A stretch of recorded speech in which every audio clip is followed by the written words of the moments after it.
Avant que cette vidéo commence, je vous précise juste que j'ai une petite surprise pour vous et on en reparle en fin de vidéo. Bon visionnage. Voici le tout nouvel ensemble amplificateur, platine et haut-parleur. Grâce à la technologie stéréophonique, profitez de vos émissions et variétés préférées dans une immersion sonore inégalée. Capable d'accueillir jusqu'à 5 sources audio, il réunit l'ensemble de vos appareils en un seul système. Réglez les basses, ajustez les aigus et d'un simple geste, interrompez la musique. Alors je ne sais pas si vous le saviez, mais j'aime beaucoup écouter de la musique, car je suis quelqu'un de très original. Et donc il y a de ça 3 ans, mon frère m'a donné ce magnifique set que vous avez vu en début de vidéo. Enfin, il me l'a prêté et jamais redemandé. Mais aujourd'hui on va le pimper un peu en lui fabriquant un player audio hi-fi avec un Raspberry Pi. Alors avec moi j'ai un Raspberry Pi 3 que j'ai depuis plus de 6 ans je crois, mais il fonctionne encore très bien, donc pour ce genre de projet c'est parfait. Donc l'idée ça va être de fabriquer un boîtier stylé type Space Age des années 60 avec un écran en façade, le Raspberry Pi à l'intérieur et une carte dédiée pour la sortie audio. Un jour j'apprendrai à dessiner. J'ai déjà un petit écran en 3,5 pouces comme ça qui se branche en GPIO. Alors, je sais pas s'il marche. En plus, normalement, il fait même tactile. Mais bon, là-dessus, j'y compte pas trop. Et donc, il nous manquera juste ce qu'on appelle un DAC hi-fi. C'est une extension qui se branche directement sur les GPIO du Raspberry et qui permet de convertir le signal numérique vers un signal analogique. D'où le nom DAC. Et ça va nous permettre aussi d'avoir un bien meilleur son que la sortie audio jack d'origine. Et je suis très content parce que hi-fi Berry ont été très enthousiastes à l'idée de m'envoyer un de leurs DAC pour cette vidéo et je vous en parlerai un peu plus tard. Mais comment ça marche concrètement et pourquoi c'est mieux? Et bien pour ça, il faut revenir à la base du son. Quand quelque chose vibre, une corde de guitare, une membrane de haut-parleur ou même vos cordes vocales, ça crée des zones de compression et de décompression dans l'air que l'on appelle plus communément une onde sonore. Plus un son est aigu, plus ces zones de compression sont rapprochées, et plus un son est grave, plus elles sont espacées. Pour visualiser ce phénomène, il existe une vidéo assez parlante où on voit un tube alimenté en gaz avec des flammes sur toute sa longueur. Quand le trompettiste joue devant le tube, il crée des variations de pression, et là où le gaz est comprimé, la flamme est plus haute, et là où il se dilate, la flamme est plus faible. Pour enregistrer ces ondes sonores, on utilise un microphone qui convertit ces variations de pression en variations de tension électrique. Et c'est ce qu'on appelle un signal analogique. Et ici, plus un son est aigu, plus la tension va osciller rapidement, et plus un son est grave, plus elle va osciller lentement. De la même manière, un son fort va produire une tension élevée, et un son faible produira une tension plus faible. Mais pour l'instant, ce signal sorti du microphone ne peut ni être stocké ou traité par un ordinateur ou un téléphone. Pour ça, il faut le convertir en un signal numérique, c'est-à-dire en données binaires, et ça, c'est le rôle d'un ADC, un convertisseur analogique numérique. Mais que fait exactement un ADC? Ici, on a notre signal analogique qui se caractérise par une variation de tension au cours du temps, avec une infinité de valeurs. L'ADC ne peut pas convertir ce signal avec une infinité de valeurs, il va donc procéder en 2 étapes, échantillonner et quantifier. La première étape consiste à prendre des échantillons de la tension un très grand nombre de fois par seconde et c'est ce qu'on appelle la fréquence d'échantillonnage. Vous avez très certainement déjà entendu parler de 44,1 kHz ou 48 kHz, ça veut dire que chaque seconde on récupère 44 100 ou 48 000 échantillons de l'onde. Mais vu que l'ADC travaille en binaire, le niveau d'amplitude pour chaque échantillon n'est pas infini et va dépendre de la profondeur en bits. Et c'est là qu'intervient la quantification. Si on quantifie les échantillons sur 8 bits, on obtient seulement 256 valeurs d'amplitude possibles pour chaque échantillon. Si on échantillonne sur 10 bits, on passe à 1024 et sur 16 bits à 65 536 valeurs. Donc il faut comprendre que cette étape introduit forcément une erreur puisque si la vraie valeur du signal se situe entre 2 niveaux possibles, eh ben l'ADC va choisir le plus proche. Et plus cette quantification est faible, plus l'écart peut être grand et donc plus on aura un bruit de fond.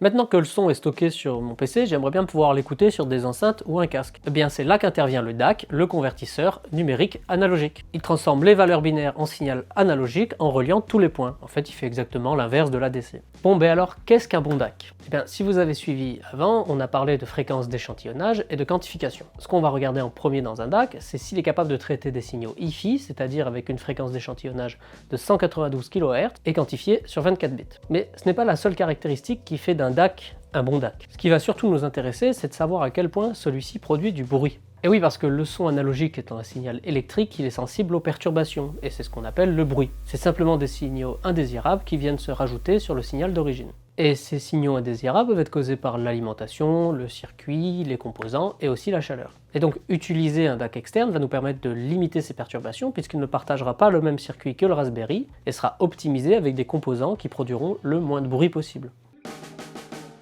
Maintenant qu'on connaît l'intérêt d'un DAC externe, je vais pouvoir vous parler d'Ifiberry. Ifiberry, vous l'aurez compris, fabrique des DAC pour le Raspberry, mais pas que. Ils ont aussi des ADC, des amplificateurs et tout un tas de cartes audio conçues pour le Raspberry Pi. En gros, avec juste un Pi et les cartes d'Ifiberry, vous pouvez vous concevoir tout un système audio.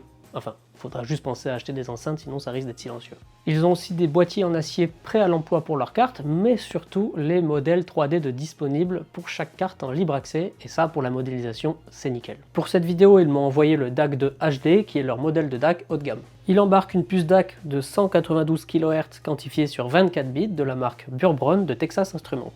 Il a 4 régulateurs de tension avec une génération de bruit très faible, et une horloge performante dite low jitters, ce qui limite le bruit lié aux erreurs d'horloge. En parlant de bruit justement, ici on a deux valeurs, le taux de distorsion harmonique plus bruit et le rapport signal sur bruit. D'après leurs spécifications, le TDH plus N est de moins 108 décibels et le SNR de 123 décibels. Ce qui est très bien, mais pourquoi?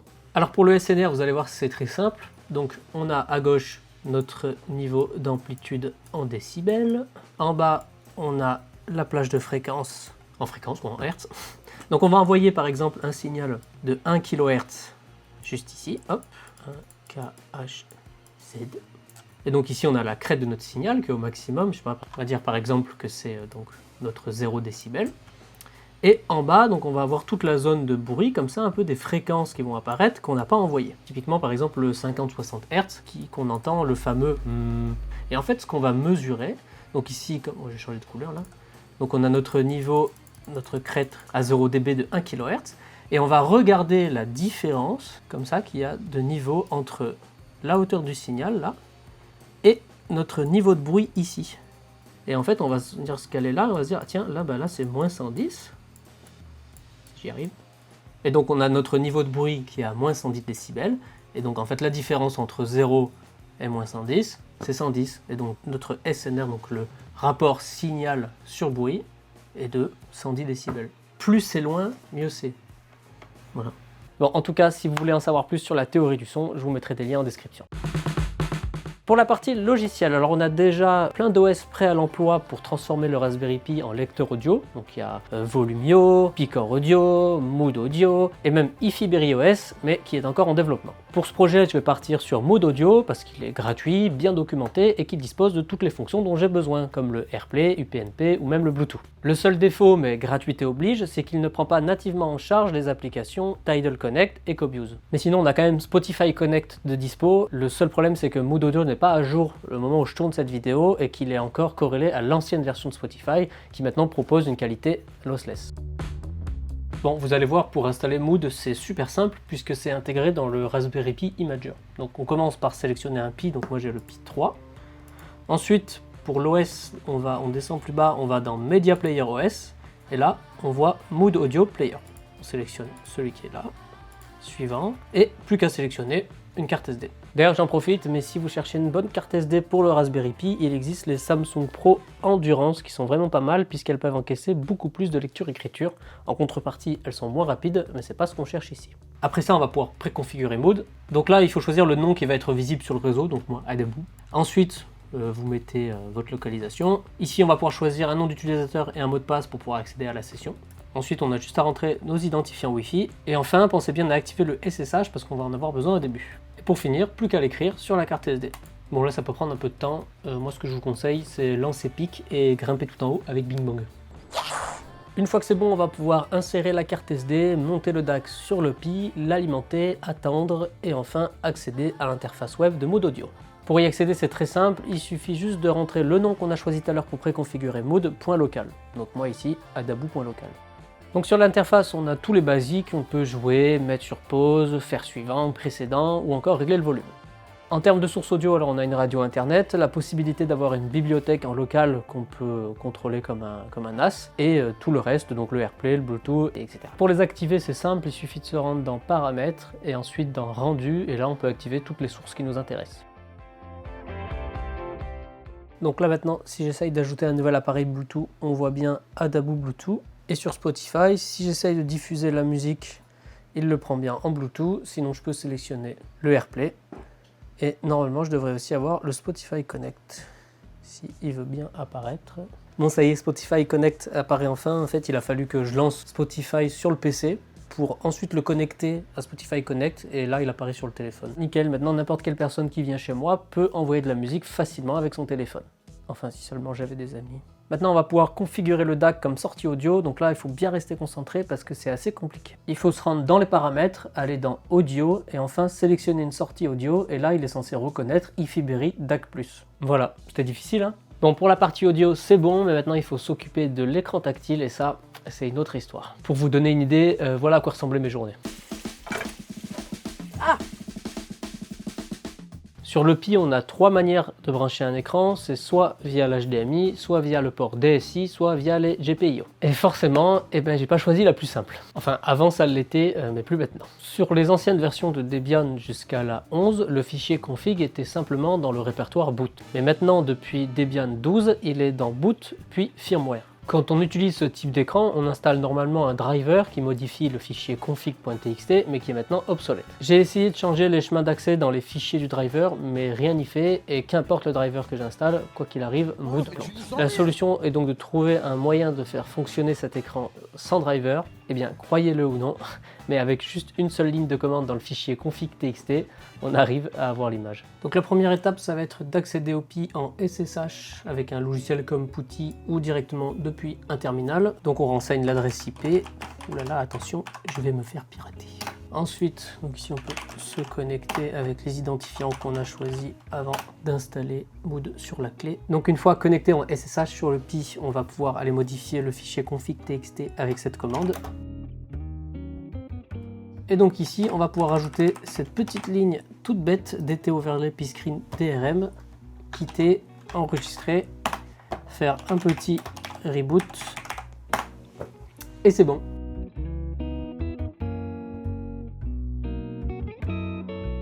Bon, maintenant que notre écran fonctionne, on va pouvoir afficher l'interface de Mood directement depuis les paramètres de l'interface web. On renseigne l'adresse, on active l'affichage et hop. Bah oui, Mood n'est pas prévu pour un écran branché en GPIO, c'est soit en DSI, soit en HDMI. Donc là, la solution, ça va être d'ouvrir une page web sur le Pi et puis de tout simplement afficher l'interface web de Mood. Mais comment, puisque Debian est en version ligne de commande? Eh ben en installant une version desktop, pardi. Ah bah c'est plus clair d'un coup. Donc pour ça, c'est très simple, vous allez voir, il suffit juste d'installer Raspberry Pi UI Mode. Donc on commence par un petit update. Et une fois que c'est bon, on peut installer la version UI avec cette commande. Donc là c'est bon, ça peut prendre un peu de temps, c'est normal. Maintenant, il va falloir dire au Pi de démarrer sur la version desktop et donc sur la version de ligne de commande. Donc pour ça, il suffit d'aller dans sudo raspi config, système options, boot et desktop GUI. Hop, finish, un petit redémarrage et normalement c'est bon. Donc là c'est le moment de vérité.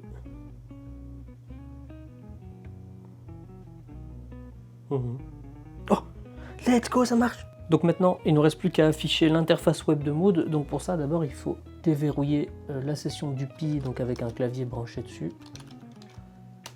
Et on accède sur le bureau. Alors c'est tout à fait normal que ce soit gris et blanc comme ça, parce qu'en fait c'est une version allégée. Maintenant, on va pouvoir retourner donc sur le SSH et rentrer cette commande pour spécifier sur quel écran on souhaite travailler. Et ensuite, on peut exécuter cette commande, ça va nous permettre de lancer Chrome en mode kiosque avec donc l'adresse de Mood Audio. En théorie, ça fonctionne, mais par contre, pourquoi c'est dégueulasse comme ça? Bon, j'ai essayé avec Firefox plutôt que Chrome, et c'est bien mieux, hein. Je pense que Chrome était tout simplement trop gourmand. Bon, et bien ça y est, on va enfin pouvoir passer à la conception du boîtier. Donc là, l'idée c'était de partir sur quelque chose d'un peu plus sympa qu'une simple boîte toute carrée. Donc je me suis inspiré des trucs qu'on faisait tout rond, là dans les années 60-70. Alors ça s'imprime en 3 parties. Ce que j'ai fait, c'est que la demi-sphère du bas, je l'ai coupée à la base au niveau des pieds pour pouvoir l'imprimer sans support. Pour la partie haute, pour éviter que le haut s'affaisse, j'ai simplement rajouté un cylindre qui va faire office de support et que je pourrais casser après l'impression.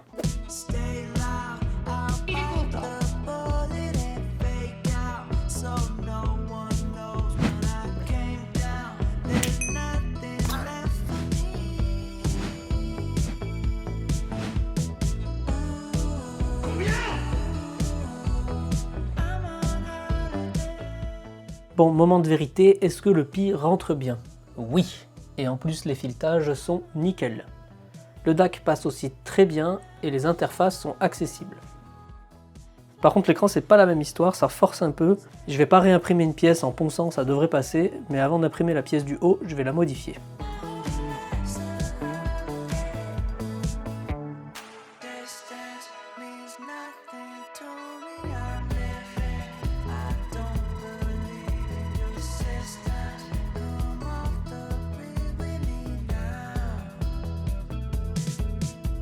Je suis plutôt content, les composants passent très bien, le seul défaut c'est au niveau des liens entre les parties qui sont assez grossiers, mais bon, c'est pas grave, je vais pas tout réimprimer pour ça.